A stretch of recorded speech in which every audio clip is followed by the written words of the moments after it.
Hello mga idol, maayong adlaw sa tanan. So naa na sad ta December 11, 2025, Old Draw Bagdo Class 2. Okay, so hatag na sad para last 2 karon sa mga muabay na sad no, sa to ang last 2. Mao ni ato ang big time Bagdo Class 2 ni Buskoy. Palihog ko kung wa pa ka naka-subscribe dire, wa pa ka naka-follow, palihog lang kog follow, subscribe aron ma-update ka pirmi.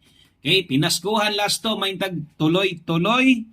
No? So ambot lang na bakay nila po sa inyo sa 4D gabi sa ato ang kuan 87. No, so ay mong kumpiyansa atong last 2 resulto sa 4D pwede nagbobalik karon apil na sa akong ihatag. Pwedeng mula post na 3D.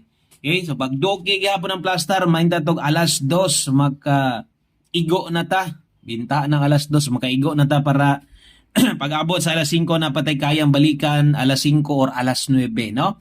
So sa ligi gihapon atong upat ka po class 2 mag-una gyud diha ang balik class 2 sa 3D ha. So gabi man ni result man ni sa 4D.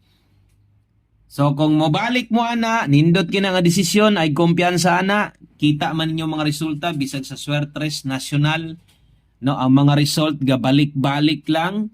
So labaw na last 2, pwede gyud kay nang mobalik tanan, no. Ang ikatulo 4-5.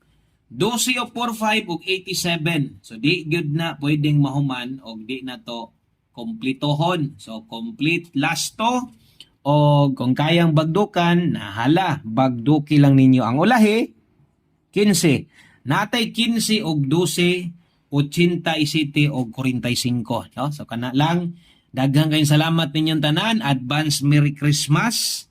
Maintag ma-advance sad atong pinaskuhan sa inyo ha karon, og ay kalimot i-share ni nga short video. Bye-bye.